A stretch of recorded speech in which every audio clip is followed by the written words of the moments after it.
পেটের যোগান দেওয়ার জন্য এবার অনির্বাণের অফিসে চাকরি নিতে বাধ্য হলো রাই। হ্যাঁ বন্ধুরা, ভিডিওতে লাইক দিয়ে দেখতে থাকুন। অনির্বাণ যখন ওর সহকারী ম্যানেজারকে ফোন করে বলতে থাকে যে দেখুন, যে করেই হোক না কেন, এখন যে ক্যান্ডিডেটটা আপনার কেবিনে ঢুকবে সেই ক্যান্ডিডেটের কাছে কোনো মতে আমার পরিচয়টা দেবেন না। আপনি নিজেকে এই অফিসের মালিক বলে পরিচয় দিয়ে তাকে এই চাকরিটা যে কোনো মূল্যে দিয়ে দিবেন। তার স্কিল সম্পর্কে কোনো কিছু জানারও একদম চেষ্টা করবেন না। অন্যদিকে যখন ম্যানেজার রায়ের ইন্টারভিউ নিয়ে রায়কে বলতে থাকে যে আপনি কাল থেকে চাইলে জয়েন করতে পারেন, আপনার চাকরিটা হয়ে গেছে, অন্যদিকে রায় চমকে উঠে আর বলতে থাকে যে আপনি আমার সম্পর্কে কিছু জানার ইচ্ছা প্রকাশ করলেন না কেন বলুন তো, আপনি বিন্দুমাত্র আগ্রহ কেন প্রকাশ করলেন না আমার সম্পর্কে জানার, এমনি এমনি আপনি আমাকে চাকরি দিয়ে দিবেন।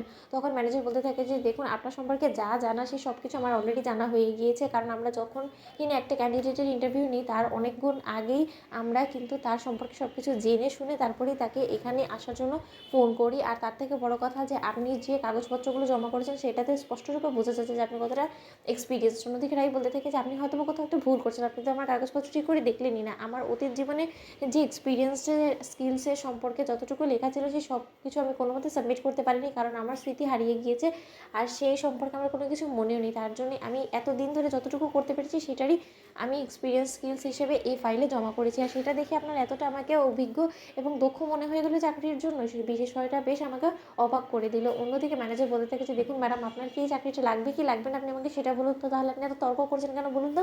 তো অন্যদিকে রাই বলতে থাকে যে না যাক বাবা, এই চাকরিটা যখন একবার ভাগ্যে জোরে পেয়ে গিয়েছি তাহলে বরঞ্চ এই চাকরিটার মধ্যেই স্টে করে যাই, কারণ এখন যদি এই চাকরিটা আমার হাতছাড়া হয়ে যায় তাহলে আমি কোনো মতে আমার পেটের খাবারের যোগান দিতে পারবো না। আর কোনো না কোনোভাবে অবশ্যই তো আমাকে আমার মান সম্মানটা বজায় রাখতে হলে একটা না একটা চাকরির খোঁজ করতেই হবে। এখন যখন এখানে পেয়ে গেছি সেটাই না হয় নিয়ে নিই, কারণ যখন ভবিষ্যতে গিয়ে আমি একটু এক্সপিরিয়েন্সড হবো, আরও বেশি স্কিলস আমি ইনক্রিজ করতে পারবো, তখন না হয় নতুন এক চাকরিতে জয়েন করার কথা ভাববো। অন্যদিকে ম্যানেজার বলতে থাকে যে আপনার স্যালারি কিন্তু এত টাকা হবে। অন্যদিকে রাই স্যালারি শোনা মাত্র অবাক হয়ে যায়, বলতে থাকে যে আমার প্রথমে জয়েন করা মাত্রই এত টাকা স্যালারি আপনি কেন দিতে যাবেন বলুন তো, কারণ আমি তো সেরকম দক্ষ নয়।